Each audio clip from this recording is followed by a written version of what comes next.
ആദരണീയനായ മാത്യു സാറിനും ഈ പരിപാടിയുടെ പ്രേക്ഷകർക്കും പ്രണാമം.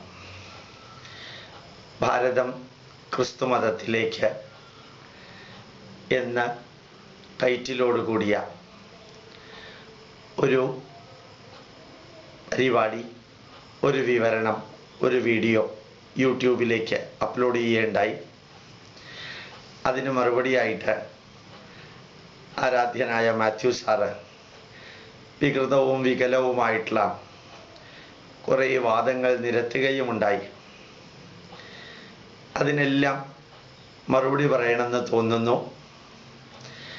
അതിനു മുമ്പ് അടിസ്ഥാനപരമായി കുറേ കാര്യങ്ങൾ അറിഞ്ഞാൽ കൊള്ളാമെന്നുണ്ട്.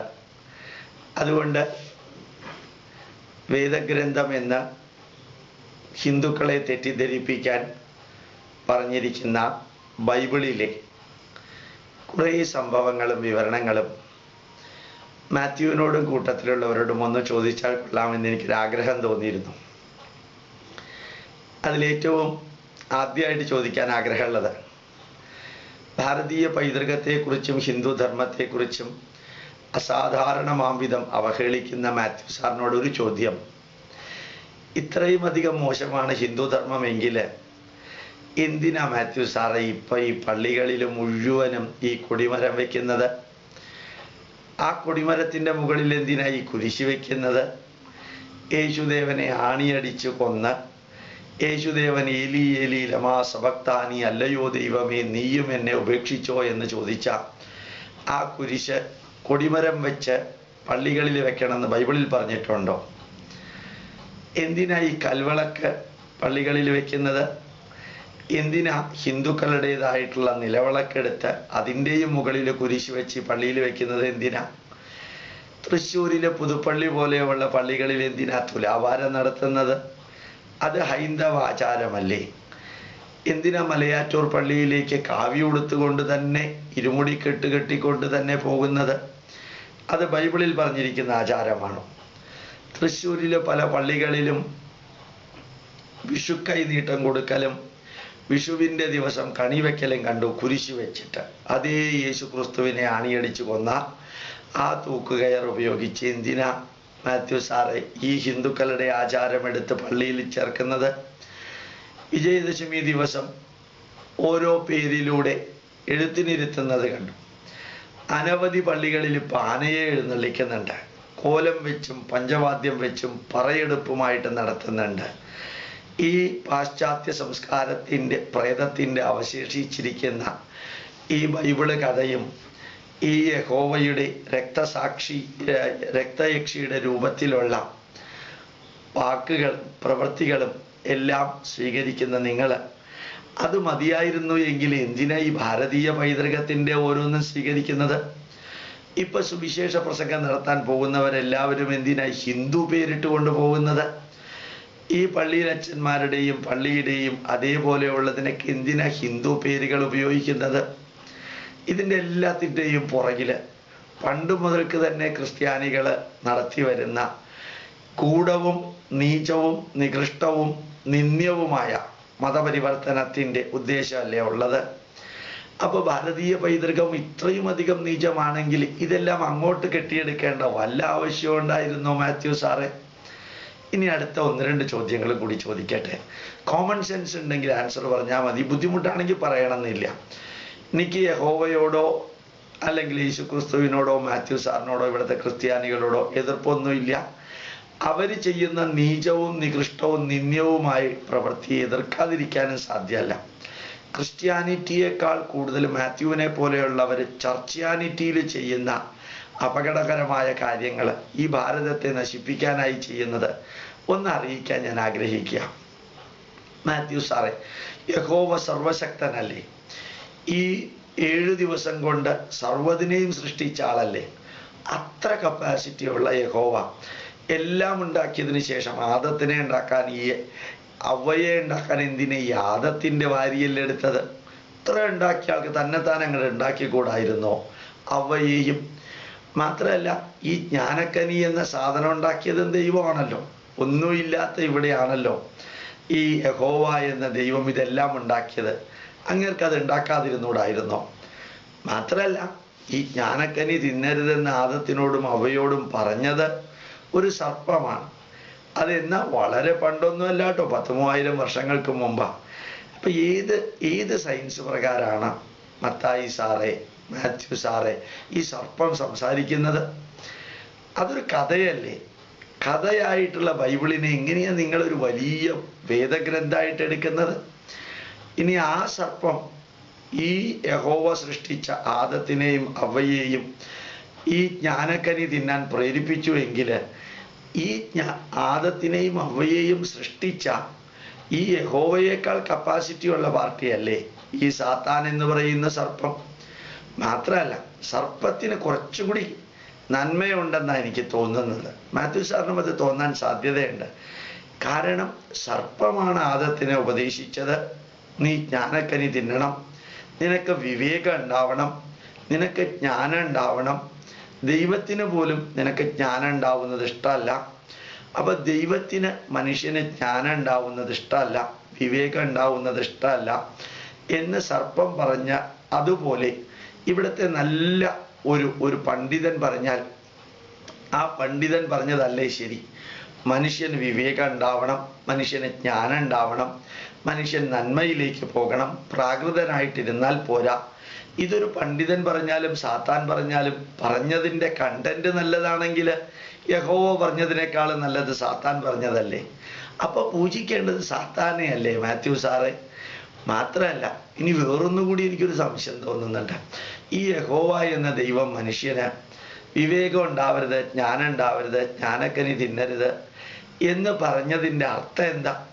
ഇവരിങ്ങനെ രണ്ടുപേരും നഗ്നരായി നടക്കണം എന്നുള്ള ഉദ്ദേശവും കൂടി അതിനകത്തില്ലേ?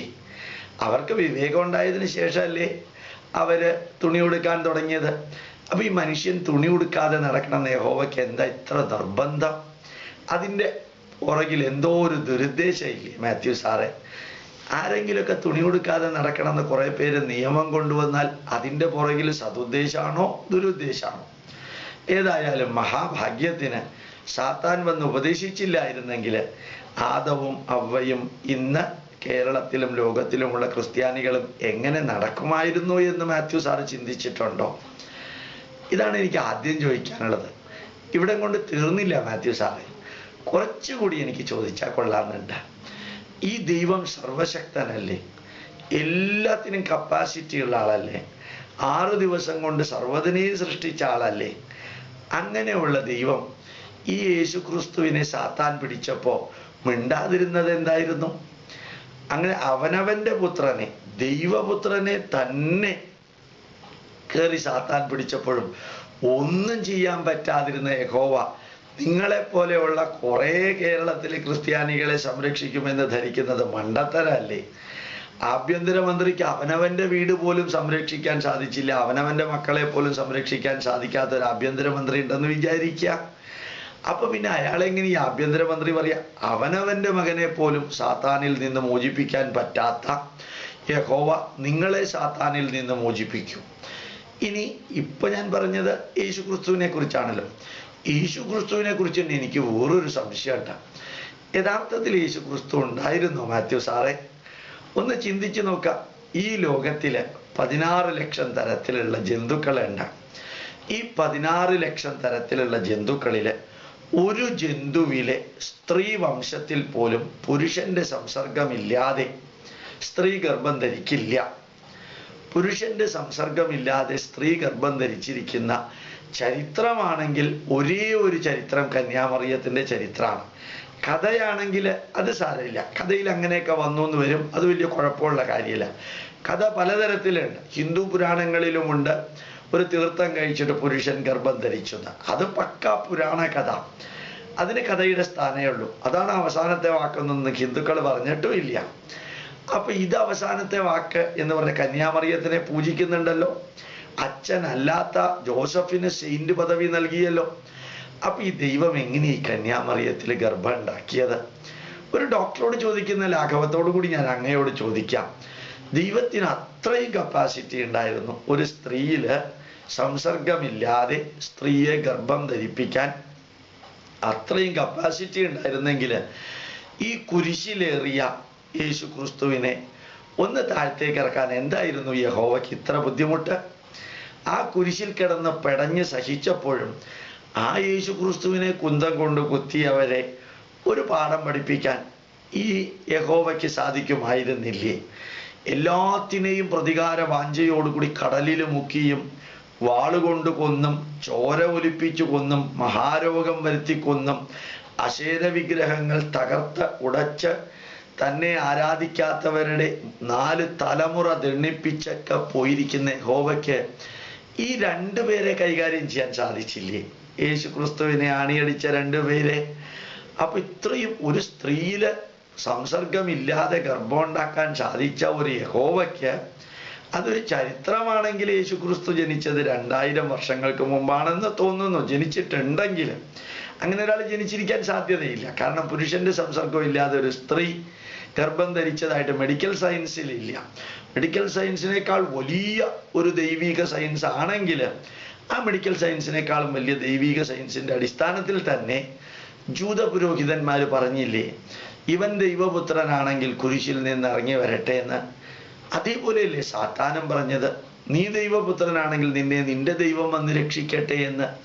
സാധാരണക്കാരായ ക്രിസ്ത്യാനികളോട് ഞാൻ ചോദിക്കുകയാണ്, തൻ്റെ മകനെ രക്ഷിക്കാൻ സാധിക്കാത്ത യഹോവ, തൻ്റെ മകനെ സാത്താനിൽ നിന്നും കുരിശിൽ നിന്നും ഈ പീലാത്തോസിന്റെ ആൾക്കാരിൽ നിന്നും രക്ഷിക്കാൻ സാധിക്കാത്ത യഹോവ നിങ്ങളെ വന്ന് രക്ഷിക്കുമെന്ന് ധരിക്കുന്നത് എന്തൊരു മണ്ടത്തരാണല്ലേ?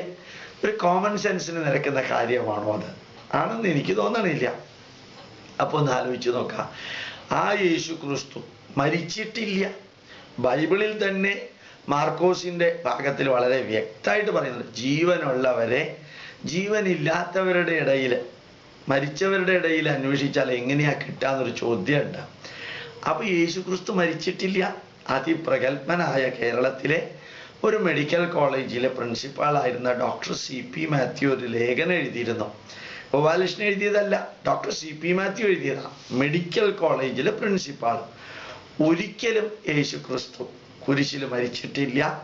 കയ്യില് ആണിയടിച്ചതും അതേപോലെ തന്നെ താഴത്തേക്ക് ഇറക്കി വെച്ചതും കറ്റാർ വാഴ നീരുകൊണ്ട് തിരുമ്മിയതും മഗ്ദലന മറിയവും വേറൊരു മറിയവും ഈ കർത്താവിനെ യേശു ക്രിസ്തുവിനെ തിരുമ്മി ഭേദമാക്കിയതും ഒരു കല്ലറയ്ക്കുള്ളിലാക്കിയതും എല്ലാം വിവരിച്ച് കുറെ കഴിഞ്ഞ് യേശു ക്രിസ്തു എഴുന്നേറ്റ് പോയി എന്ന് പറയുന്നതും എല്ലാം വിവരിച്ച് ഈ ഡോക്ടർ മാത്യു, ക്രിസ്ത്യാനിയാണ് അദ്ദേഹം, കേരളത്തിലെ പ്രഗത്ഭമായ ഒരു മെഡിക്കൽ കോളേജിലെ പ്രിൻസിപ്പാളായിരുന്ന വ്യക്തി എന്നാണ് പറയേണ്ട കാര്യമില്ലല്ലോ. അദ്ദേഹം ആരാധിക്കുന്ന യേശു ക്രിസ്തുവിനെ തന്നെയല്ലേ.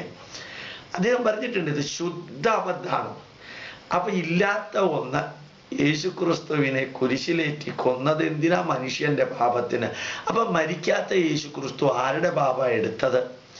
അപ്പൊ അദ്ദേഹം മരിച്ചിട്ടില്ല. നിങ്ങൾ കള്ളക്കഥ ഉണ്ടാക്കി നടക്കല്ലേ.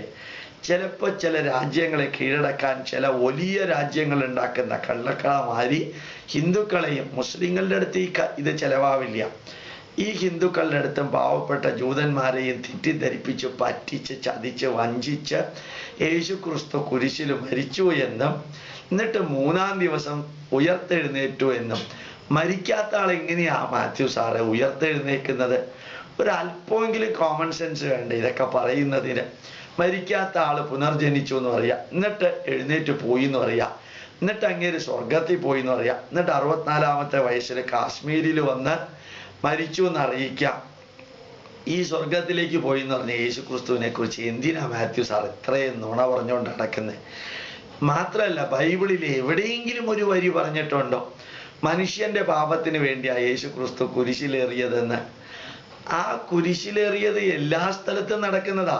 കള്ളന്മാരെയും കൊള്ളക്കാരെയും പിടിച്ചുപറിക്കാരെയും എല്ലാം അന്ന് തൂക്കുകയറെന്ന് പറഞ്ഞിരുന്ന കുരിശാണ്. ആ കുരിശിലാ അടിച്ചു തറച്ചത്.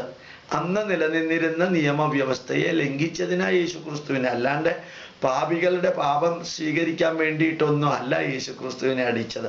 വെറുതെ ബൈബിൾ വായിച്ചാൽ മനസ്സിലാക്കാം. ഈ അച്ഛന്മാരുടെയും മാത്യുവിനെ പോലെയുള്ള കുറെ കള്ളത്തരം പറഞ്ഞ് നടക്കുന്നവരുടെയും വ്യാഖ്യാനങ്ങൾ ഇല്ലെങ്കിൽ ബൈബിളിൽ പറഞ്ഞിട്ടില്ല മനുഷ്യന്റെ പാപത്തിന് വേണ്ടിയാണ്. ആ യേശു ക്രിസ്തുവിനെ കുരിശിൽ ആണിയടിച്ച് അങ്ങേരെ ബോധം കെട്ട് വീഴുന്നത് വരെ ഒന്നും ചെയ്യാതിരുന്ന യഹോവ ഇങ്ങനെ ബോധം കെട്ട് വീണ ഉടനെ ഭൂമി കുലുക്കം ഉണ്ടാക്കി, കൊടുങ്കാറ്റുണ്ടാക്കി, ഇടിമിന്നലുണ്ടാക്കി, ഇത്രയൊക്കെ ഉണ്ടാക്കാൻ കപ്പാസിറ്റി ഉള്ള ആ ദൈവത്തിന് ഇങ്ങനെ കുരിശിലേറ്റുന്നതിന് മുമ്പ് ഒന്ന് മാറ്റി നിർത്തിക്കൂടായിരുന്നോ മാത്യു സാറ്? എന്തിനാ വെറുതെ ഇല്ലാത്ത പലതും പറഞ്ഞ് ഇവിടുത്തെ ഹിന്ദുക്കളെ പറ്റിക്കണത്? ഇനി അഥവാ കുരിശിലേറ്റിന്ന് തന്നെ വിചാരിക്കാം, അത് കുരിശ് തന്നെയാണല്ലോ. ക്രിസ്ത്യാനികൾ തന്നെ പറയാറുണ്ടല്ലോ ഇല്ലേ, സീരിയലിലൊക്കെ കേൾക്കാറുണ്ട്, ആ കുരിശ് എൻ്റെ തലയിൽ വെക്കണ്ട. അങ്ങനെയുള്ള കുരിശിനെ എന്തിനാ മാത്യു സാറെ കഴുത്തിലിട്ടുകൊണ്ട് നടക്കുന്നത്? പരമപവിത്രനായ എന്ന് നിങ്ങൾ പറയുന്ന ദൈവപുത്രനെ കുരിശിലേറ്റിയാൽ ആ കുരിശ് കഴുമറം തന്നെയാണ്. ഭാരതത്തിൻ്റെ സ്വാതന്ത്ര്യത്തിന് വേണ്ടി പ്രവർത്തിച്ച മഹാത്മാഗാന്ധിയോട് ബഹുമാനം കാണിക്കാൻ മഹാത്മാഗാന്ധിയെ വെടിവെച്ച് കൊന്ന കൈത്തോക്ക് പൂജിച്ചാൽ എങ്ങനെയിരിക്കും? അതുപോലെയല്ലേ ഈ കൊടിമരത്തിൻ്റെ മുകളിൽ കുരിശ്, അൾത്താരയിൽ കുരിശ്, ഇങ്ങനെ ഓരോ കുരിശ് വെക്കുമ്പോൾ നിങ്ങൾക്ക് തോന്നണില്ലേ ഇത് നീചമാണ്, നിന്ദ്യമാണെന്ന്? ഒരു പോപ്പ് കുരിശ് വിശുദ്ധമാണെന്ന് പ്രഖ്യാപിച്ചാൽ അത് വിശുദ്ധമാവോ? സയന്റിഫിക്കലി, ലോജിക്കലി, റാഷണലി ഒന്ന് ചിന്തിച്ചു നോക്കാം. അതെങ്ങനെയാ ശരിയാവുക? എന്നിട്ട് ഈ കുരിശിലേറിയ യേശു ക്രിസ്തുവിൻ്റെ ചിത്രവും കൊണ്ട് ലോകം മുഴുവനും നടക്കാം. ഇവിടെ ഒരു കുരിശുമല തീർത്ഥാടനം ഉണ്ട്, അതിൽ യേശു ക്രിസ്തുവിൻ്റെ ഫ്ലക്സ് വെച്ചിട്ടുണ്ട്, ആയിരക്കണക്കിന് കലണ്ടർ അടിച്ചിട്ടുണ്ട്. ആ യേശു ക്രിസ്തുവിനെ എങ്ങനെയാ കാണിച്ചിരിക്കണേ അറിയോ? പോത്തിനെയും എരുമയൊക്കെ അറക്കുന്ന അറവുശാലയിൽ ഇത് പോത്തിൻ്റെ ഇറച്ചി തന്നെയാണെന്ന് തെളിയിക്കാനായിട്ട് പോത്തിൻ്റെ തല പുറത്ത് കെട്ടി തൂക്കിയിടും, അല്ലെങ്കിൽ ഒരു ബെഞ്ചിലോ ഒരു സ്റ്റൂളിലോ അതിൻ്റെ തല മാത്രം വെക്കും. ഈ കുരിശുമല കയറ്റത്തിലും യേശു ക്രിസ്തുവിൻ്റെ തല മാത്രമാണ് വെച്ചിരിക്കുന്നത്.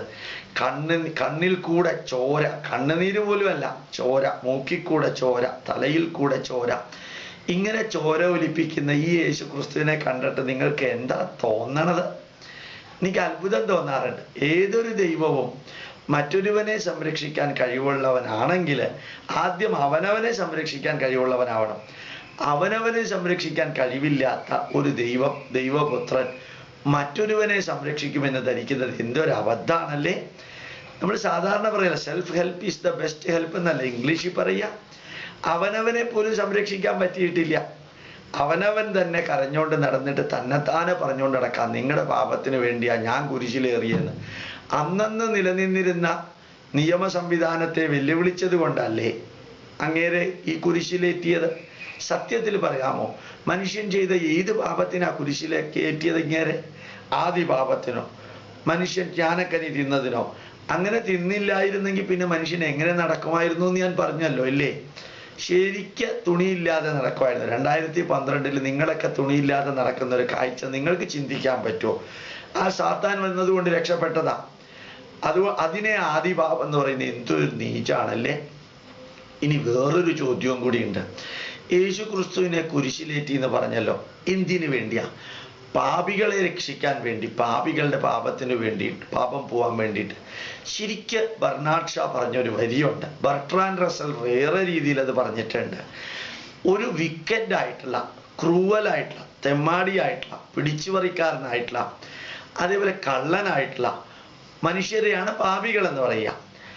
ആ പാപികളെ രക്ഷിക്കാനായിട്ട് ഒരു പുണ്യാത്മാവിനെ കുരിശിലേറ്റുക എന്ന് പറഞ്ഞാൽ എന്തൊരു വിരോധാഭാസമാണല്ലേ? സാധാരണ കള്ളനെയും കൊള്ളക്കാരെയൊക്കെ നശിപ്പിക്കാൻ വേണ്ടിയിട്ടല്ലേ തൂക്കുകയറിട്ടിരിക്കുന്നത്? ഈ കള്ളനും കൊള്ളക്കാർക്കും വേണ്ടിയിട്ട്, അവരെ രക്ഷിക്കാൻ, അവരുടെ പാപത്തിന് വേണ്ടിയിട്ട് യേശു ക്രിസ്തുവിനെ കുരിശിലേറ്റി എന്ന് പറഞ്ഞു കഴിഞ്ഞാൽ ഇതിനേക്കാളും വലിയൊരു വിരോധാഭാസം ഉണ്ടോ? മഹാത്മാഗാന്ധിയെ രക്ഷിക്കാൻ വേണ്ടിയിട്ട് നമ്മൾ വേറെ ഏതെങ്കിലും വിധത്തിൽ കുറേ പേരെ തടവിലിട്ടു എന്ന് പറഞ്ഞാൽ മനസ്സിലാക്കാൻ സാധിക്കും. ഇന്ദിരാഗാന്ധിയെയും രാജീവ് ഗാന്ധിയെയും കൊല്ലാൻ ശ്രമിച്ചവരെ തടവിലിട്ടു എന്ന് പറഞ്ഞാൽ മനസ്സിലാക്കാം. തടവിൽ കിടക്കുന്ന പുള്ളികൾക്ക് വേണ്ടിയിട്ട് ഇന്ദിരാഗാന്ധിയെയും രാജീവ് ഗാന്ധിയെയും തൂക്കിക്കൊന്നു എന്ന് പറഞ്ഞാൽ എങ്ങനെയിരിക്കും? തടവിൽ കിടക്കുന്നവർക്ക് വേണ്ടി ഇന്ദിരാഗാന്ധിയും രാജീവ് ഗാന്ധിയെ തൂക്കിക്കൊന്നാൽ ഇതിനെന്താ പറയാ? തലയ്ക്ക് സുഖമില്ല എന്നല്ലേ പറയാ മാത്യു സാറ്? ഇങ്ങനെ ഒരു മതമുണ്ടോ? തെമ്മാടികൾക്കും കള്ളന്മാർക്കും വേണ്ടി നല്ല ഒരു മനുഷ്യനെ തൂക്കിലേറ്റിയ മതം. ഇതാ ബർണാഡ് ഷാ പറഞ്ഞത്. ലോകത്തിൽ ഒരു ക്രിസ്ത്യാനിയെ ജനിച്ചിട്ടുള്ളൂ, ആ ക്രിസ്ത്യാനിയെ ഇവിടുത്തെ ക്രിസ്ത്യാനികളെല്ലാം കൂടി ചേർന്ന് തൂക്കിലേറ്റി കൊന്നു എന്ന് പറഞ്ഞത്. അത് സത്യ. എന്നിട്ട് ആ കുരിശ് കഴുത്തിലിട്ടുകൊണ്ട് നടക്കാം. ആ കുരിശിനെ പൂജിക്കുക. അത് പോപ്പ് പറഞ്ഞു എന്നുള്ള കാരണത്തിൽ ആ കുരിശിനെ പൂജിക്കാം. ഇത്രയധികം ദുഃഖം തോന്നുന്ന ഒരവസ്ഥ. ഇനി മാത്രമല്ല, യഹോവയ്ക്ക് ഇത്രയൊക്കെ കപ്പാസിറ്റി ഉണ്ടായിരുന്നെങ്കിൽ ആ യഹോവയല്ലേ ശരിക്കും വന്നിട്ടൊരു സ്ത്രീയിൽ ഗർഭം ധരിപ്പിച്ച യഹോവയാണേ, പേഴ്സണായിട്ട് വന്ന ആളാണേ. അപ്പൊ പിന്നെ ഈ യേശു ക്രിസ്തുവിനെ ആ കല്ലറയിൽ നിന്ന് ഓടിപ്പോകാതെ പ്രൊട്ടക്ട് ചെയ്യായിരുന്നില്ലേ? യേശു ക്രിസ്തുവിനെ അറിയിക്കായിരുന്നില്ലേ നിന്റെ കൂട്ടത്തിൽ ഒരുവൻ നിന്നെ ഒറ്റിക്കൊടുക്കുന്ന? ആ യേശു ക്രിസ്തുവിന്റെ കൂട്ടത്തിലുള്ളവനെ പോലും തിരിച്ചറിയാൻ പറ്റാത്ത ഒരു ഗുരു എങ്ങനെയാ ശരിയാവുക? എൻ്റെ കൂട്ടത്തിൽ കള്ളന്മാരാണെന്ന് എനിക്ക് തിരിച്ചറിയാൻ പറ്റിയില്ലെങ്കിൽ ഈ ലോകത്തിൽ ഞാൻ എങ്ങനെയാ ജീവിക്കുക? പിന്നെ ഞാനെങ്ങനെയാ ബാക്കിയുള്ള കള്ളന്മാരിൽ നിന്ന് മനുഷ്യരെ രക്ഷിക്കുക? അവനവൻ്റെ കൂട്ടത്തിൽ തന്നെ 30 വെള്ളിക്കാശിന് വേണ്ടിയിട്ട് ഒറ്റിക്കൊടുത്ത പാർട്ടീസ് ഉണ്ടെന്ന് തിരിച്ചറിയാൻ പോലും പറ്റാത്ത ഒരാളെ ഈശ്വര രൂപത്തിൽ ആരാധിക്കുന്നത് അബദ്ധമല്ലേ മാത്യു സാറേ? ഒന്ന് നോക്കണ്ടേ? ഇനി വേറൊന്നുകൂടി എനിക്ക് അത്ഭുതം തോന്നാറുണ്ട്. എത്ര പുണ്യവാളന്മാരാ ക്രിസ്ത്യാനികൾക്കുള്ളതെന്ന് ഞാൻ പലരോടും ചോദിച്ചു. ആർക്കും അറിഞ്ഞൂടാ. ഈ പല പുണ്യവാളന്മാരുടെയും കഥകൾ ഞാൻ വായിക്കാൻ വിക്കിപീഡിയയിലും ബാക്കിയൊക്കെ സാധിച്ചു. എന്നോട് ഒരിക്കൽ ഞാൻ ഈ അച്ഛന്മാർക്ക് ക്ലാസ് എടുക്കുമ്പോൾ ഒരച്ഛൻ എന്നോട് ചോദിച്ചു, ഒരു കന്യാസ്ത്രീയാണ് ചോദിച്ചത്, ഈ കന്യാമറിയത്തെക്കുറിച്ച് സാറിൻ്റെ അഭിപ്രായം എന്താ? കന്യാമറിയത്തെ അല്ല, തെറ്റിപ്പോയതാണ്. നമ്മുടെ അൽഫോൻസാമയെക്കുറിച്ച് സാറിൻ്റെ അഭിപ്രായം എന്താണ്? ഞാൻ പറഞ്ഞു, അൽഫോൻസാമയെക്കുറിച്ച് ഞാൻ മനസ്സിലാക്കിയെടുത്തോളം ഏതോ ഒരു TV സീരിയലിൽ കണ്ടത്, അൽഫോൻസാമ 10-15 വർഷക്കാലം വീട്ടുതടങ്കലിലായിരുന്നു. തലയ്ക്ക് സുഖമില്ലാതെ ഭ്രാന്തിയാണെന്ന് പറഞ്ഞ് ബിഷപ്പുമാര് ആ പാവത്തിനെ പിടിച്ച് വീട്ടുതടങ്കലിലിട്ടു. എന്തുകൊണ്ട് തീർന്നില്ല? എന്നിട്ട് അവസാനം അവരുടെ മരണത്തിൻ്റെ 60-61 വർഷം കഴിയുമ്പോൾ അവരെ പിടിച്ച് പുണ്യവാളത്തിയാക്കുകയും ചെയ്തു. വിശുദ്ധ അൽഫോൻസാമ. ഇവരെ വിശുദ്ധയാക്കിയത് എന്തിൻ്റെ അടിസ്ഥാനത്തിലാണ്? ഞാൻ വെറുതെ ഒന്ന് ചോദിക്കട്ടെ. ബൈബിളിൽ പറയുന്നു മനുഷ്യൻ പാപിയാണെന്ന്. ഇനി അത് ശരിയാണെന്ന് വിചാരിക്കാം. അൽഫോൻസാമ മനുഷ്യ സ്ത്രീ ആയിരുന്നല്ലോ, അപ്പൊ സ്വാഭാവികമായിട്ടും അവർ പാപിയായിരിക്കുമല്ലോ. ബൈബിളിലെ വരി ആപ്ലിക്കബിൾ ആണെങ്കിൽ അവർ പാപി തന്നെയാണ്. ഇപ്പോൾ നിങ്ങളുടെയൊക്കെ തലമുതിർന്ന നേതാവായിട്ടുള്ള പോപ്പ്, അങ്ങേര് മനുഷ്യനാണ്. അങ്ങേരും ഭക്ഷണം കഴിക്കുന്നുണ്ട്, ബാത്റൂമിലേക്ക് പോകുന്നുണ്ട്, നിങ്ങളെപ്പോലെ ഡ്രസ്സ് ചെയ്യുന്നുണ്ട്, നടക്കുന്നുണ്ട്, സംസാരിക്കുന്നുണ്ട്, എല്ലാം ചെയ്യുന്ന പരമവിശുദ്ധ പിതാവ് മനുഷ്യനാണ്. അപ്പൊ അങ്ങേരും പാപിയാണല്ലോ. അപ്പൊ ഈ അൽഫോൻസാമ എന്ന പാപിയെ പോപ്പ് എന്ന പാപി വിചാരിച്ചാൽ വിശുദ്ധയാക്കാൻ പറ്റുമോ? ഒരു പാപി മറ്റൊരു പാപിയെ വിശുദ്ധനാക്കാന്ന് പറഞ്ഞാൽ എന്തൊരു വിരോധാഭാസം! ഒരു വിഷവും വേറൊരു വിഷവും കൂടി ചേർന്ന് കഴിഞ്ഞാൽ അത് അമൃതാവ് എന്ന് പറയണ മാതിരിയല്ലേ? ഇതെങ്ങനെയാ യോജിക്കുക? സൂക്രോസ് എന്ന പഞ്ചസാരയും ഗ്ലൂക്കോസ് എന്ന് നമ്മൾ കഴിക്കുന്ന മധുരമുള്ള സാധനവും ഗ്ലൂക്കോസും സൂക്രോസും കൂടി ചേർന്ന് കഴിഞ്ഞാൽ പാവയ്ക്കയുടെ കയ്പാണോ ഉണ്ടാവുക? അതേപോലെ ഒരു പാവയ്ക്കയും വേറെ മരോട്ടിക്കായയും അല്ലെങ്കിൽ കാഞ്ഞിരത്തിൻ്റെ കുരുവും കൂടി ചേർന്നാൽ നല്ല മൈസൂർ പാക്കിൻ്റെ മധുരം ഉണ്ടാവും എന്ന് പറഞ്ഞാൽ ശരിയാവോ? 2 കയ്പ് ചേർന്ന മധുരം ഉണ്ടാവുമോ? ഇത് അൽഫോൻസാമ പാപിയാണെന്ന് ഗോപാലകൃഷ്ണൻ പറഞ്ഞതല്ല, ബൈബിളിൽ പറഞ്ഞിരിക്കുന്ന മനുഷ്യനാണെങ്കിൽ പാപിയാണ്. പോപ്പും പാപിയാണ് മനുഷ്യനായ സ്ഥിതിക്ക്. അപ്പോൾ ഒരു പാപി മറ്റൊരു പാപിയെ വിശുദ്ധനാക്കാം. എന്തൊരു വിചിത്രമായിട്ടുള്ള അത്ഭുത! ഇനി വേറൊന്നുണ്ട്. സെയിന്റ് ഫ്രാൻസിസ് സേവിയർ എന്ന് കേട്ടിട്ടുണ്ടോ? പോർച്ചുഗീസുകാരൻ 350 വർഷങ്ങൾക്ക് മുമ്പ് ഗോവയിൽ വന്ന് ഈ ബോംബെ മുതൽക്ക് ശ്രീലങ്ക വരെയുള്ള ഹിന്ദുക്കളെ കൊന്ന് കുഴിച്ചു മൂടി കൊല വിളിച്ച് ഒരു കൊലയാളിയാണ് അയാൾ. അയാൾ ചെയ്തത് യഹോവ പറഞ്ഞതാണെന്നുള്ളത് ശരിയാണ്. തൻ്റെ മതം സ്വീകരിക്കാത്തവരെ, തന്നെ പൂജിക്കാത്തവരുടെ അവസാനത്തെ തലമുറ വരെ അവനെ കൊല്ലാൻ നിന്റെ കൈയുയരണം, അവനെ നശിപ്പിക്കണം എന്നൊക്കെ യഹോവ പറഞ്ഞിട്ടുണ്ട്. തന്നെ പൂജിക്കാത്തവരൊക്കെ കൊന്നു കുഴിച്ചു മൂടണം. അങ്ങനെയാ യൂറോപ്പിലും അമേരിക്കയിലും ഒക്കെ ക്രിസ്തുമതം പ്രചരിച്ചത്. ഞാൻ പറഞ്ഞതല്ല, ചരിത്രം അതാണ്. അങ്ങനെ ഇന്ത്യയില് ഹിന്ദുക്കളെ ഏതാണ്ട് 40,000 ഹിന്ദുക്കളെ കൊന്നു കുഴിച്ചു മൂടിയ ആ സെയിന്റ് ഫ്രാൻസിസ് സേവിയർ എന്ന വിശുദ്ധൻ, അയാളെ പരിശുദ്ധനാക്കി ഇന്ത്യക്കാരുടെ മണ്ണില് അയാളുടെ പേരിൽ പള്ളി ഉണ്ടാക്കിയ വേദനിക്കുന്ന പരിപാടിയല്ലേ മാത്യു സാറേ? നല്ല മനുഷ്യരെ നല്ലതെന്ന് പറയുന്നതിൽ വിരോധമൊന്നും ഉണ്ടാവില്ല. ഒരു കൊലയാളിയെ വിശുദ്ധനാക്കാം, എന്നിട്ട് അയാളുടെ ഡെഡ് ബോഡി ഇപ്പോഴും ഗോവയിൽ വെക്കാം. ആ ഡെഡ് ബോഡിക്ക് കുറേ പോലീസുകാർ കാവല് നിൽക്കാം. ചെയ്തു കൂട്ടിയ മഹാപാപത്തിൻ്റെയാണ് ഈ പോലീസ് കാവല് നിൽക്കേണ്ടി വന്നത്. എന്നിട്ട് അയാൾ എന്താ ചെയ്തേ? 1410 അമ്പലങ്ങളിലെ വിഗ്രഹങ്ങൾ തകർത്ത് അതിനെ ആരാധിച്ചവരെ കൊണ്ട് തന്നെ ആ വിഗ്രഹത്തിൽ മൂത്രമൊഴിപ്പിച്ചു. എത്ര മഹത്വമേറിയ ഒരു മതത്തിൻ്റെ പ്രവാചകനാ മാത്യു സാറേ നിങ്ങളെ പോലെയുള്ളവര്. ഇതൊക്കെ ചരിത്ര സത്യമാണ്, ഒരു മതത്തിനെതിരെ പറയല്ല. എന്നിട്ടല്ലേ അയാളെ വിശുദ്ധനാക്കിയത്? വിശുദ്ധനാക്കിയതാരാ? പോപ്പ്. അപ്പൊ പോപ്പ് ഈ അൽഫോൻസാമ്മയെ വിശുദ്ധയാക്കിയതിന്റെ പുറകിൽ എന്താ? അൽഫോൻസാമ്മയുടെ മഹത്വമാണോ, അല്ല കേരളത്തിലെ ബാക്കി ഹിന്ദുക്കളെ മതം മാറ്റാനുള്ള വഴിയാണോ?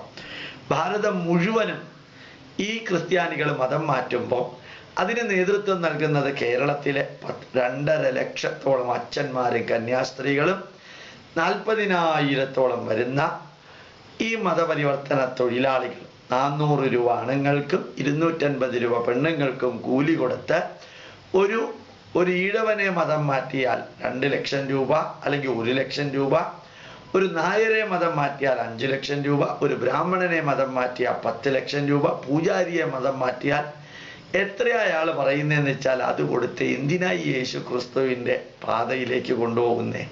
നിങ്ങളെ കണ്ടിട്ടല്ലേ യേശുദേവൻ പറഞ്ഞത് ആട്ടിൻതോലിട്ട ചെന്നായ്ക്കളാണെന്ന്? അത് നിങ്ങളുടെ കൂട്ടത്തിലുണ്ടെന്ന് പറഞ്ഞത് അത് നിങ്ങളെക്കുറിച്ചൊക്കെ അല്ലേ മാത്യു സാറേ? ഈ ചതിച്ചും വഞ്ചിച്ചും പറ്റിച്ചും ഇതെല്ലാം ചെയ്യുമ്പോൾ അതേപോലെ ഉണ്ടല്ലോ കുറേ പുണ്യവാളന്മാർ. സെന്റ് ജോർജ്, ആ സെന്റ് ജോർജിന്റെ പേരിലല്ലേ എടപ്പള്ളി പള്ളിയിൽ ഇത്രയും ലിക്കർ വിൽക്കുന്നത്? 60,000 കോഴിയെ അറുത്ത് റോട്ടിൽ മുഴുവനും കറി ഇടുന്നത്. ഏതാണ്ട് ആറ്റുകാൽ പൊങ്കാലയില് പായസം ഉണ്ടാക്കുന്ന ലാഘവത്തോടു കൂടി പരമപവിത്രമായ ഭാരതത്തില് 60,000 കോഴിയെ കൊന്ന അത് പിടയ്ക്കുന്ന വേദനയോടുകൂടി കോഴിക്കറി ഉണ്ടാക്കുക, എന്നിട്ട് വെള്ളം അടിക്കുക. ഏത് ദൈവത്തിൻ്റെ പേരിലായി വെള്ളം അടിക്കുന്നേ? പിന്നെ ചിലപ്പോൾ തോന്നാറുണ്ട് അതിനകത്ത് അതുണ്ടാവാൻ തന്നെ കാരണം ഈ പള്ളിയിലെ ആരാധനാക്രമ.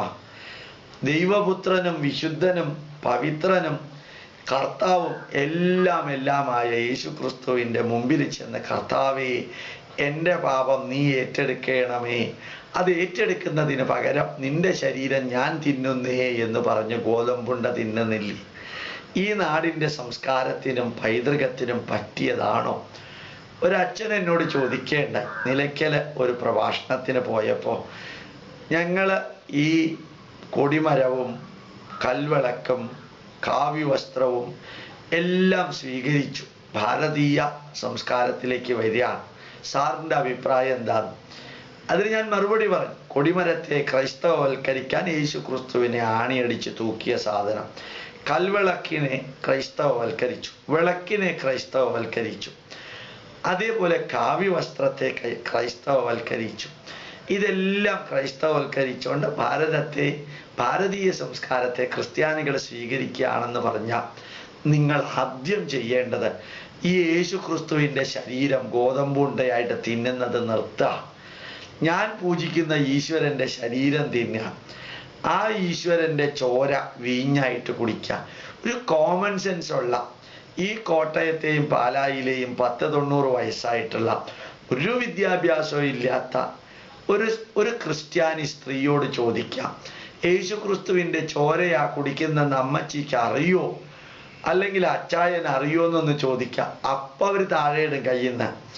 ഇത്ര ബോധമില്ലാണ്ട് തിന്നുന്നത് അവനവൻ ആരാധിക്കുന്ന വ്യക്തിയുടെ ശരീരമാണ്, രക്താണ് എന്ന് വിചാരിച്ച് അങ്ങേരെ തൂക്കിക്കൊന്ന കുരിശ നെഞ്ചത്തിട്ടോണ്ട് അൾത്താരയിൽ വെച്ച് പൂജിക്കുന്നതെന്നൊക്കെ പറഞ്ഞാൽ ഇതിനൊക്കെ കോമൺ സെൻസ് ഉപയോഗിച്ച് ന്യായീകരിക്കാൻ പറ്റുമോ തോമസ് സാറേ, മത്തായി സാറേ? എനിക്ക് പിന്നെ ഒരു സംശയമുണ്ട്. ഞാൻ അവിടുത്തെ അച്ഛനോട് ഇപ്പം പറഞ്ഞത് കൂടാതെ വേറെയും പറഞ്ഞു. എൻ്റെ അച്ഛോ, നിങ്ങൾക്ക് ജന്മം നൽകിയിരിക്കുന്ന അച്ഛനും അമ്മയും ഉണ്ടല്ലോ, ആ അച്ഛൻ്റെയും അമ്മയുടെയും ശവശരീരം ഈ പെട്ടിക്കകത്തിട്ട് മണ്ണിൽ കുഴിച്ചിട്ട് ഒരു 20 ദിവസം കഴിഞ്ഞ് ഒന്ന് പരിശോധിച്ചു നോക്കോ എങ്ങനെ ഉണ്ടാവുന്ന. അതിനകത്ത് ഇത്രയും വലിയ പുഴുക്കൾ ഉണ്ടാവും. അപ്പൊ അവനവൻ്റെ അച്ഛൻ്റെ അമ്മയുടെ ശരീരത്തിൽ ഇത്രയും വലിയ പുഴുക്കൾ ഉണ്ടായി ആ ഇറച്ചിയും ചോരയും ചീഞ്ഞളിഞ്ഞ് ദുർഗന്ധം വമിക്കുന്ന ആ കാഴ്ച നിങ്ങളൊന്ന് മനസ്സിലെങ്കിലും കാണോ. ഇത് തന്നെയല്ലേ നിങ്ങളുടെ ശരീരത്തിന് സംഭവിക്കുന്നത്. ആ മനുഷ്യ ശരീരം ദഹിപ്പിക്കുകയല്ലേ വേണ്ട അച്ചോ. ഒന്ന് ചിന്തിക്കാൻ. ഈ 2000 കൊല്ലായിട്ട് യേശുവിനെ ആണിയടിച്ച് തറച്ചിട്ട് 2000 കൊല്ലായിട്ട് നിങ്ങളുടെ തലയിൽ ഇത് ഉദിക്കണില്ലല്ലോ. അമേരിക്കക്കാർ 38% ഇപ്പോൾ ഇലക്ട്രിക് ക്രമറ്റോറിയത്തിൽ, ഇംഗ്ലണ്ടിൽ 40-45% ക്രിസ്ത്യാനികൾ ഇപ്പൊ ദഹിപ്പിക്കുക. ഇവിടെ മാത്രമായി കുഴിച്ചിടുന്നത്. എന്തിനാണെന്നറിയാമോ കുഴിച്ചിടുന്നത്? അതിൻ്റെ പുറകിലുണ്ട് അച്ചോ ഓരോ ദുരുദ്ദേശം. ഒന്ന്, മാമോദീസ മുക്കാൻ ഇവൻ പള്ളിയിൽ വന്നേ മതിയാവൂ, കല്യാണം കഴിക്കാൻ ഇവൻ പള്ളിയിൽ വന്നേ മതിയാവൂ, അതേപോലെ അടക്കാൻ പള്ളിയിൽ വന്നേ മതിയാവൂ. ഈ തുടക്കത്തിലും മധ്യത്തിലും അവസാനത്തിലും ഇവനെ പള്ളിയുമായിട്ട് ബന്ധിപ്പിച്ചാൽ ഇവൻ ഈ ക്രിസ്തു മതത്തിൻ്റെ കുഴപ്പങ്ങൾ കണ്ട് തിരിച്ച് മറ്റൊരു മതത്തിലേക്ക് പോവില്ല. ഇനി അഥവാ അവൻ പോയാലും അവൻ്റെ കൂട്ടത്തിലുള്ളവരെല്ലാവരും കൂടി ഇവനെ പിടിച്ച് ഈ പള്ളിയാകുന്ന കുരിശിൽ തറയ്ക്കും. കാരണം മക്കളുടെ മാമോദീസ മുക്കാൻ യേശുദാസനെ പോലെ വേണ്ടാന്ന് പറയാൻ പറ്റില്ലല്ലോ. കല്യാണത്തിന് യേശുദാസന്റെ മക്കൾ ചെയ്ത മാതിരി തന്നെ തന്നെത്താനെ കൃഷ്ണമൂർത്തിയെ വിളിച്ച് ഈ ടാഗോർ തിയേറ്ററിൽ ഭംഗിയായിട്ട് നടത്താൻ പറ്റില്ല. കാരണം യേശുദാസിന് പിന്നെ ചങ്കൂറ്റം ഉണ്ടായിരുന്നു. സാധാരണ ക്രിസ്ത്യാനിക്ക് അതില്ല. അവനവനെയോ ബന്ധുവിനെയോ അടക്കാനും അവനവൻ്റെയോ ബന്ധുവിൻ്റെയോ കല്യാണത്തിനും അവനവൻ്റെയും ബന്ധുവിൻ്റെയും മാമോദീസ മുക്കാനും ഒക്കെ പള്ളിയിലേക്ക് വരുത്തണം. ഇതാണ് ദുരുദ്ദേശം. അവൻ പള്ളിയുടെ കയറിൽ നിന്ന് വിട്ടുപോകരുത്. ആ മൂക്ക് കയറിട്ട് പിടിച്ചിരിക്കുന്നതിൻ്റെ ഗ്രിപ്പ് നിർത്താൻ വേണ്ടിയിട്ടല്ലേ അച്ചോ ഈ പള്ളിയിൽ കൊണ്ടുപോയിട്ട് ജന്മം നൽകി വളർത്തി വലുതാക്കിയ നമ്മുടെ മാതാപിതാക്കളുടെ ശരീരം, ഈ അച്ഛന്മാരുടെ ശരീരവും പുഴുവലിച്ച് ചീഞ്ഞ് നാറി പുഴുത്ത് മണ്ണിനോട് ചേരുന്ന രോഗാണുക്കൾ മുഴുവനുണ്ട്. അടുത്തുള്ള കിണറ്റിലെ വെള്ളം പോലും ഈ വൃത്തികേട് കൊണ്ട് നിറയുന്ന എന്തോ ക്രിസ്ത്യാനികളുടെ ഗ്രിപ്പുള്ളത് കൊണ്ടാണ് അടുത്തുള്ളവർ പ്രതിഷേധിക്കാത്തത്. പല സ്ഥലങ്ങളിലും ചുറ്റുപാടുമുള്ള വീടുകളിലും മുഴുവനും ഈ എണ്ണയാ മനുഷ്യൻ്റെ നെയ്യ് വരുന്നത്. അപ്പം ഇതൊക്കെയല്ലേ ഭാരതവൽക്കരണം എന്ന് ഞാൻ അച്ഛനോട് നിലയ്ക്കൽ പള്ളിയിൽ വെച്ച് സ്വകാര്യ സംഭാഷണത്തിൽ ചോദിക്കേണ്ടായി. ഞാൻ നിങ്ങളോടും പറയുന്നു, നിങ്ങൾ കാട്ടിക്കൂട്ടുന്നതിന് ലോകം തിരിച്ചടിക്കും ഒരിക്കൽ. അമേരിക്കയിൽ ഇപ്പൊ ക്രിസ്തുമതമൊന്നും ഇല്ല, അറിയാലോ. ഞാൻ കുറെ കാലം അമേരിക്കയിൽ ഉണ്ടായിരുന്നതാ. ഇവിടെ പള്ളിയിൽ പോവാൻ കുറച്ച് കുറ്റവാളികളെ അവര് കോടതിയിൽ എഴുതി കൊടുത്താൽ അവർക്ക് തടവ് ശിക്ഷ കുറയ്ക്കാൻ വേണ്ടി പള്ളിയിൽ അടിച്ചു വരാൻ പോകും. അല്ലാണ്ട് നല്ല മനുഷ്യരാരും പള്ളിയിൽ പോവില്ല. കാനഡയിൽ ഉണ്ടായിരുന്നു ഞാൻ 1.5 കൊല്ലക്കാലം. അവിടെ ഒരു പള്ളി തുറക്കാറ് പോലും ഇല്ല. പല പള്ളിയിലെയും അച്ഛന്മാരെന്ന് പറയുന്ന ബുച്ചർ ഷോപ്പിൽ വർക്ക് ചെയ്യുന്നവരാ, പാർട്ട് ടൈം അച്ഛന്മാരാണ്. പിന്നെയും ഞാൻ ഹാലിഫാക്സിലൊക്കെ പോയപ്പോൾ അച്ഛന്മാർ കൈ നീട്ടിയിട്ട് പിച്ച എടുക്കുന്നത് കണ്ടു. നിങ്ങൾക്ക് വേണ്ടി ഞാൻ പ്രാർത്ഥിക്കാം, doctor Gopal, I shall pray for you, give me $5 എന്ന് പറയുന്ന ഹാലിഫാക്സിലെ പള്ളികളിൽ ഞാൻ കണ്ടു. എന്തേ അവരൊക്കെ ഈ പള്ളിയെ ഉപേക്ഷിച്ചു? എന്തേ ഇംഗ്ലണ്ടിലും കാനഡയിലും യൂറോപ്പിലൊക്കെ പള്ളിയെ ഉപേക്ഷിച്ചു? ഇതേപോലെ ചതിച്ചും വഞ്ചിച്ചും പറ്റിച്ചും കൊല നടത്തിയവരെ സെയിൻ്റാക്കിയിട്ട് ഇങ്ങനെ അവരോധിച്ചും ഓരോ പോപ്പും കാട്ടിക്കൂട്ടുന്ന കോപ്രായത്തരത്തിനെല്ലാം ഈ കുറച്ച് വിദ്യാഭ്യാസമുള്ള ക്രിസ്ത്യാനികൾ സംഘടനയുടെ പുറത്തേക്ക് പോയാൽ ഭാരതത്തിലും ഈ പള്ളി അതിൻ്റെ ഉയരുന്ന കുരിശും കെട്ടിടവും തകർന്ന തരിപ്പണമാവും അച്ചോ. അല്ലെങ്കിൽ മാത്യു സാറേ, നിങ്ങൾക്കും കൂടി വേണ്ടി അവർ കാലചക്രം തിരിയുമ്പോൾ ചെയ്തു കൂട്ടിയ അനീതിയും അന്യായവും അധർമ്മവും അസത്യവും ലോകം തിരിച്ചറിയുമ്പോൾ എങ്ങനെയിരിക്കും ക്രിസ്തുമതം? താഴെ വീഴാതിരിക്കില്ല. അരുണാചൽ പ്രദേശിൽ പോയപ്പോൾ ഞാൻ കണ്ടു, ഓരോ ഹിന്ദുവിൻ്റെ വീട്ടിൽ ആരെങ്കിലും മരിക്കുമ്പോഴും ആ മരിച്ച് ദഹിപ്പിച്ച് എല്ലാവരും പോയി കഴിഞ്ഞാൽ കന്യാസ്ത്രീകളും അച്ഛന്മാരും വന്ന് ഈ ദഹിപ്പിച്ച സ്ഥലത്ത് കുരിശ് വെച്ചിട്ട് ആ പാവങ്ങളെ പറഞ്ഞ് പറ്റിക്കുക. ഈ സാധനം വെച്ചാൽ ഭൂതപ്രേതങ്ങൾ നിങ്ങളുടെ വീട്ടിൽ ശല്യം ഉണ്ടാക്കില്ല. അപ്പൊ ഭൂതപ്രേതങ്ങൾക്ക് പോലും പേടിയായിട്ടുള്ള ആ കുരിശിനെ മരിച്ച ആളുടെ നെഞ്ചത്ത് കുത്തേണ്ട വല്ല കാര്യമുണ്ടോ? ഇതൊക്കെ മതം മാറ്റാൻ 1-ാം സഹസ്രാബ്ദം യൂറോപ്പും അമേരിക്കയും മതം മാറ്റി, 2-ാം സഹസ്രാബ്ദം ആഫ്രിക്കയും സമീപ പ്രദേശങ്ങളും മതം മാറ്റി, 3-ാം സഹസ്രാബ്ദം 21-ാം നൂറ്റാണ്ട് മുതൽക്ക് ഇന്ത്യയും ചൈനയും ചുറ്റുമുള്ള പ്രദേശങ്ങളും മതം മാറ്റാനുള്ള 69,000 കോടി രൂപയുടെ ബഡ്ജറ്റുമായിട്ട് ഇറങ്ങിയിരിക്കുന്ന മാത്യു സാറെ ഹിന്ദു ധർമ്മത്തെ അവഹേളിച്ചാൽ അതില്ലാതെയാവില്ല. 10,000 വർഷത്തെ പാരമ്പര്യമുള്ള ധർമ്മമാണിത്. മാത്രല്ല AD 995 മുതൽക്ക് വിദേശാക്രമണത്തിൽ കിടന്നിട്ടും 1947 ആഗസ്റ്റ് 14 അർദ്ധരാത്രി വരെ നിങ്ങളെപ്പോലെയുള്ള മതം മാറ്റുന്ന പോർച്ചുഗീസുകാരും ഡച്ചുകാരും സ്പെയിൻകാരും ഫ്രഞ്ചുകാരും ഇംഗ്ലീഷുകാരും അവരുടെ കൂട്ടത്തിൽ നിന്ന കേരളത്തിലെ ക്രിസ്ത്യാനികളും ഇവിടെ ഉണ്ടായിട്ടും ഇവിടത്തെ ഹിന്ദു ധർമ്മം നശിപ്പിക്കാൻ സാധിച്ചില്ല.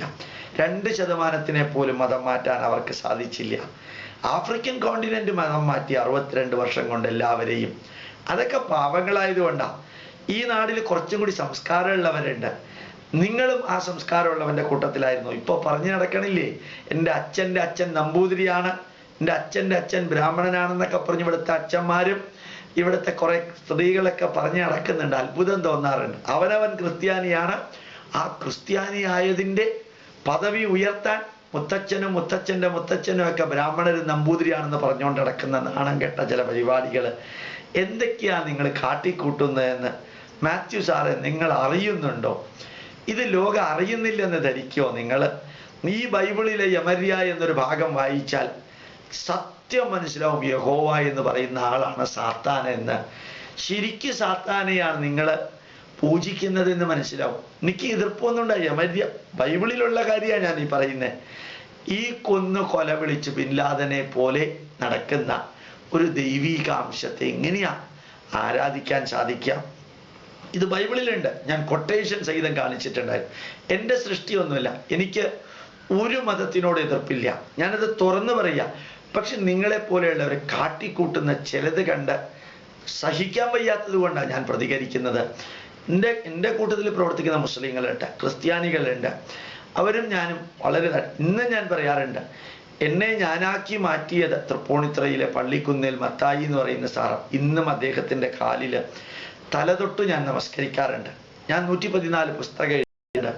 ആ പുസ്തകങ്ങളെ പോലെ പുതിയ പുസ്തകങ്ങൾ എഴുതുമ്പോൾ മത്തായി സാറിൻ്റെ കയ്യിൽ കൊടുത്തിട്ട് നമസ്കരിച്ചിട്ടാ ഞാൻ ആ പുസ്തകം കൊടുത്തിട്ട് വരിക. മത്തായി സാർ എന്നോട് പറയും, ഗോപാലകൃഷ്ണ ഞാനൊരു ക്രിസ്ത്യാനിയാ, ഗോപാലകൃഷ്ണൻ്റെ കഴുത്തിൽ പൂണൂലുണ്ട്, ഗോപാലകൃഷ്ണൻ വേദം പഠിച്ച ആളാണ്, എന്നെ ഇങ്ങനെ നമസ്കരിക്കണോ ചോദിക്കും. ഞാൻ പറയാറുണ്ട്, എന്നെ ഞാനാക്കി മാറ്റിയ മത്തായി സാറേ, അങ്ങാണ് എൻ്റെ ഗുരുവും ആചാര്യനും. പക്ഷെ അദ്ദേഹം ഇങ്ങനെയുള്ള നീചകർമ്മമൊന്നും ചെയ്യാറില്ല. അദ്ദേഹം ചെയ്താൽ ഇതേപോലെ അദ്ദേഹത്തിനെയും എതിർക്കും, അത് സംശയമൊന്നുമില്ല. പക്ഷെ നന്മ നിറഞ്ഞ ക്രിസ്ത്യാനികളുണ്ട്. അവരെ മുഴുവനും കരിവാരി തേച്ചുകൊണ്ട് ഈ പെന്തക്കോസ്ത് വിഭാഗത്തിൽപ്പെട്ട നീരാളികളെ പോലെ വിഷം വമിച്ചുകൊണ്ട് നടക്കുന്ന കുറേ എണ്ണങ്ങൾ ഹിന്ദുക്കളെ മതം മാറ്റാൻ കൈക്കൂലി കൊടുത്തും ചതിച്ചും വഞ്ചിച്ചും പറ്റിച്ചും വിശക്കുന്ന പാവങ്ങൾക്ക് ഭക്ഷണം കൊടുത്തും കഴുത്തിൽ കുരിശുമാല ഇട്ട് പിച്ച എടുപ്പിച്ചും തമിഴ്നാട്ടിൽ കുറേ പേരുണ്ട്. നിങ്ങളൊക്കെ ചെയ്യുന്ന പാപം എന്താണെന്ന് നിങ്ങൾ അറിയുന്നില്ല കർത്താവേ എന്ന് യേശുക്രിസ്തു പറഞ്ഞത് ഇവിടെയുള്ള ആളെ കുറിച്ചാണ്. ലോനപ്പൻ നമ്പാടം പറഞ്ഞു, ഫാദർ കുണ്ടുകുളം മരിച്ചത് കയ്യിലുള്ള സ്വർണ്ണക്കുരിശ് പോയത് എങ്ങനെയാണെന്ന് ഇതുവരെ തെളിയിച്ചിട്ടില്ല എന്ന്. അത് തന്നെയല്ലേ അഭയക്കും പറ്റിയ ഗതികേട്? ഫാദറും കന്യാസ്ത്രീയും കൂടി ചേർത്തല്ലേ, കോട്ടൂരും സ്റ്റെഫിയും ചേർത്തല്ലേ എന്തിനാ പാവത്തിനെ കൊന്നേ? ഈ ചാലക്കുടി ധ്യാന കേന്ദ്രത്തിൽ നടക്കുന്നത് എന്താണ് മാത്യു സാറേ? വേറെ ഏതെങ്കിലും ഒരു ഹിന്ദുവിൻ്റെ അവിടെയാണ് നടക്കുന്നതെങ്കിൽ നിങ്ങൾ വെറുതെ ഇരിക്കോ? ഇവിടുത്തെ ജനത വെറുതെ ഇരിക്കോ? എന്തുകൊണ്ട് ചാലക്കുടിയിൽ 829 പേര് മരിച്ചിട്ടും പോലീസ് ഇൻക്വസ്റ്റ് പോലും നടത്തിയില്ല? നമ്മുടെ ഭരണത്തിൻ്റെ ഏറ്റവും തലപ്പത്തുള്ളവർക്ക് ക്രിസ്ത്യാനികളുടെ സ്വാധീനം ഉള്ളത് കൊണ്ട് അവരതൊക്കെ ഉപയോഗിച്ച്, അല്ലെങ്കിൽ ഇവരുപയോഗിച്ച് ഇതൊക്കെ പുറത്തേക്ക് വരാതെ സത്യത്തിനെ എത്ര കാലം മൂടി വയ്ക്കാം മാത്യു സാറേ? ലോകം സത്യം തിരിച്ചറിയില്ലേ? ഹിരൺമയേന പാത്രേണ സത്യസ്യാഭിഹിതം മുഖം തത്വം പുഷന്നപാവൃണു സത്യധർമായ ദൃഷ്ടയെ. വേദമന്ത്രാണ്. സത്യത്തിന്റെ മുഖം സ്വർണ്ണ നിറത്തിലുള്ള പാത്രം കൊണ്ട് കുറെ കാലമൊക്കെ മൂടി വയ്ക്കാൻ പറ്റും. അത് സത്യമാണെന്ന സ്വർണത്തിന്റെ പാത്രത്തിന്റെ തിളക്കം കണ്ട് നിങ്ങൾ തെറ്റിദ്ധരിക്കുന്നുണ്ടാവും. പക്ഷെ ലോകം തിരിച്ചറിയും. തത്വം പൂഷന്നപാവൃണു. ജ്ഞാനം, അറിവ് കൂടുമ്പോൾ ജനങ്ങള് ആ സ്വർണത്തിന്റെ കവർ മാറ്റിയിട്ട് അകത്തേക്ക് നോക്കും. അപ്പൊ അവര് കവർ മാറ്റും. കവർ മാറ്റുന്നതിന് ഇംഗ്ലീഷിലൊരു പേരുണ്ട്, ദിസ് കവർ. ആ കവർ എടുത്ത് മാറ്റിക്കഴിഞ്ഞാൽ സത്യം തിരിച്ചറിയും. അപ്പോൾ മാത്യു സാറേ, അല്ലെങ്കിൽ മത്തായി സാറേ, ഇവിടുത്തെ അച്ഛന്മാരെ, കന്യാസ്ത്രീകളെ, മതപരിവർത്തന തൊഴിലാളികളെ നിങ്ങളോട് പറയുന്നു, ഹൈന്ദവ ജനത ഉണരും. കാരണം ക്രിസ്ത്യാനികൾ പ്രതികരിക്കും.